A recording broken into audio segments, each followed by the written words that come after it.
बिस्मिल्लाहिर्रहमानिर्रहीम। अस्सलाम वालेकुम। आज मैं सैयदा औज़ नूर के शहीदा के सिलसिले में थोड़ी सी बात करना चाह रहा हूँ। इस सिलसिले में मैं स्टार्ट ज़ियाउल हक़ साहब के ज़माने से करूँगा, लेकिन थोड़ा सा वेट करता हूँ कि कुछ साथी हमारे साथ जुड़ जाएं, तो फिर से मज़ीद बात करेंगे।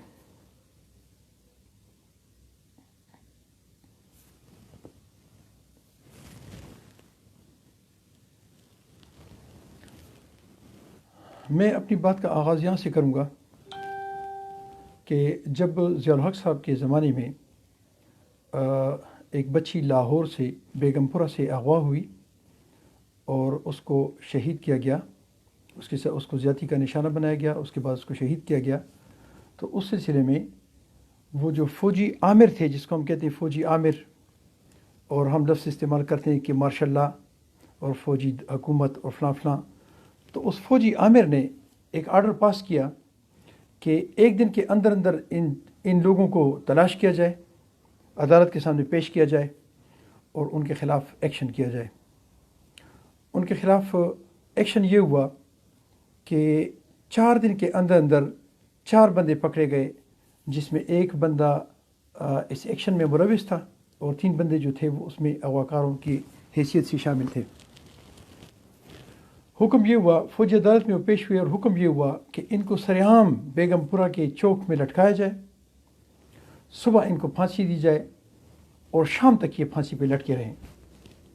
ये आप लोगों के इस पाकिस्तान में हुआ था, ये अमेरिका में नहीं हुआ था, ये जर्मनी में नहीं हुआ था, ये इंडिया में नहीं हुआ था, ये जापान में नहीं हुआ था, ये आप लोगों के इस पाकिस्तान में हुआ था।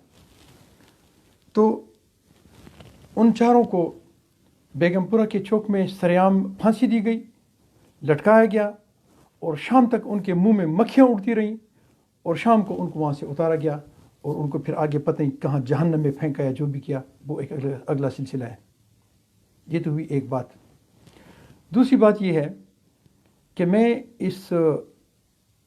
ये पार्लियामेंट की बड़ी बड़ी गद्दियों पे बैठे हुए हमारे ये जो लोग हैं, अक्सर फिर मुझे लोग कहते हैं कि तुम ज़बान सख्त इस्तेमाल करते हो, तो इनके लिए ज़बान सख्त इस्तेमाल करने के तो मेरे पास अल्फाज नहीं है, मेरी डिक्शनरी में मेरे पास तो अल्फाज ख़त्म हो जाते हैं, क्योंकि इनके ईमान और इनकी बातें और इनका वो जो सिलसिला है ना, वो अपने वो हदूद ये पार कर चुके हैं। खैर, उससे फिर नहीं ज़्यादा, फिर बात लंबी हो जाएगी। ये जो ईवानों में बैठे हुए हमारे ये जो फ़ौजी बूट है, ये बूटों को पॉलिश करने वाले जो पॉलिशी बैठे हुए हैं, तो ये जब किसी जर्नल को एक्सटेंशन देनी हो तो उसके लिए रातों रात बैठ के 15 मिनट के अंदर अंदर अपने फैसले करते हैं, क्योंकि ये उनके बाप के ग़ुलाम लगते हैं। ये गवर्नमेंट ऑफ पाकिस्तान से तनख्वाह नहीं लेते, ये उन फ़ौजी आमिरों से तनख्वाह लेते हैं जिनके ये कानून पास करते हैं। लेकिन जब हमारी एक बच्ची को अगवा किया जाए, उसको दहशत का निशाना बनाया जाए, उसके साथ ज़्यादती हो और उसको टुकड़े टुकड़े कर दिया जाए और उसको फिर कहीं फेंक दिया जाए, तो उसके लिए इन बेगैरतों के पास कानून पास करने के लिए टाइम भी नहीं होता, इनको पता भी नहीं होता और इनको कानून बनाने के तरीके भी नहीं आते। मैं ये समझता हूँ कि क्या इन लोगों को हमने इसलिए ईवानों में भेजा है, बड़ी बड़ी कुर्सियों पे बिठाया और ईवानों में इसलिए भेजा है कि ये एक दूसरे की बेटियों को और बहनों को गाली गलोच करें, एक दूसरे के डांस याद करें और एक दूसरे को सारा दिन गाली उनकी शान में गुस्ताखियाँ करते रहिए, इसलिए हमने इनको भेजा है? या इनको हमने इसलिए भेजा कि ये हमारे लिए बेहतरीन कवानीन पास करेंगे? क्या ये मुसलमान नहीं है? क्या इनको कुरान की तालीमात का पता नहीं है कि जो लोग इस तरह की हरकतें करते हैं जिस तरह हमारी बच्चियों से हो रहा है, तो इनके लिए क्या कवानीन पास होते हैं? मैं हैरान हूँ इस पर कि हमारे पूरे मुल्क का जो सिस्टम है, ये बहुत अजीब तरह के रास्ते पे जा रहा है। अगर आप वो सानिया साहिवाल जो था, अगर उसका सही फैसला आप करते, उसके लिए सही कानून आप बनाते, तो आज ये पेदर पे वाक़यात जो हमारे साथ हो रहे हैं ये ना होते। इसके ऊपर एक दूसरा किस्सा देखें कि ये जो आपने सिंध में ये जो जज साहब के पास एक हमारी बच्ची गई इंसाफ लेने के लिए और उसने जो इंसाफ उसको मुहैया किया, अब इसका आप क्या कहेंगे? उसको कानून ने फिर क्या उसके साथ किया? कानून ने, इन अदालतों ने, ये हमारी जो अदालतें हैं, अगर इसके शान में मैं कुछ गुस्ताखी करूं तो मैं फिर ये कहेंगे कि आपने अदालतों की शान में गुस्ताखी हो गई। अगर ये अंबिया की शान में गुस्ताखी करते हैं, अगर ये अल्लाह और रसूल की शान में गुस्ताखी करते हैं, तो उसके लिए कोई कानून नहीं है। لیکن اگر ہم ان عدالتوں یا ان فوجیوں یا ان لوگوں کے سامنے کوئی ان کی سلسلے میں کوئی بات کریں تو وہ پھر قانون کی خلاف ورزی ہو جاتی ہے اور وہ ان کی شان میں گستاخی ہو جاتی ہے۔ وہ جج صاحب جو تھے محترم، جس نے وہ ضلالت کی تھی، تو اس کو انہوں نے بیل بیفور اریسٹ کر دیا ہے۔ اس کا مطلب یہ ہوا کہ آپ کی عدالتیں یہ فرما رہی ہیں کہ اگر آپ کسی بہن بیٹی، اگر ہماری کوئی بہن بیٹی کسی عدالت میں انصاف مانگنے کے لیے جائے اور وہ جج صاحب جو ہیں، محترم جج صاحب، اس کی عزت کے ساتھ کھیل لیں تو یہ کوئی اتنا بڑا مسئلہ نہیں ہے، آپ اس کو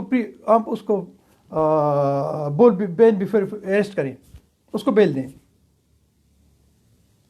کیا ہماری عدالتیں ہیں؟ کیا ہماری حکومت ہے؟ کیا ہمارے قوانین ہیں؟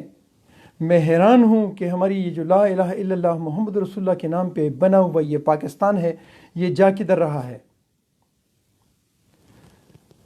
میں ایک دفعہ پھر آپ کو یہ ریکویسٹ کرتا ہوں کہ ان بڑے بڑے ایوانوں میں بیٹھے ہوئے قانون بنانے والوں، ان بڑی بڑی عدالتوں میں بیٹھے ہوئے قانون نافذ کرنے والوں، اور ان بڑے بڑے تھانوں میں بیٹھے ہوئے پولیس والوں اور لا انفورس ایجنسیز جو ہیں، میں آپ کو ریکویسٹ کرتا ہوں کہ اپنا جو قبلہ ہے، جو کعبہ ہے، اس کو درست کرو، اس کو درست کرو، مت مجبور کرو اس عوام کو کہ یہ اٹھائیں اسلحہ اور اپنا انصاف خود کریں۔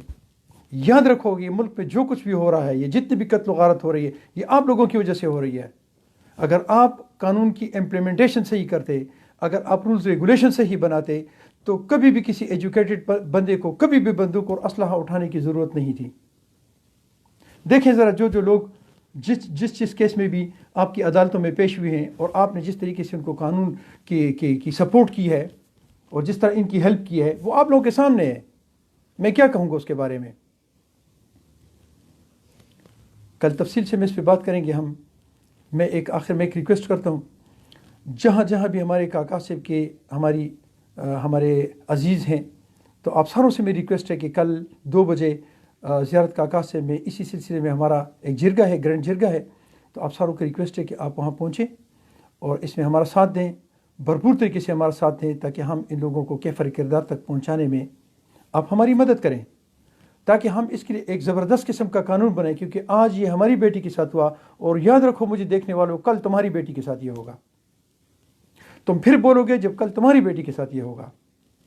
مت بھولو کہ یہ قیامت جو ہے، یہ ایک دن آپ کے گھر کی بھی مہمان بنے گی۔ اپنا بہت سارا خیال رکھیں اور مجھے اپنی دعا میں یاد رکھیں۔ السلام علیکم ورحمۃ اللہ۔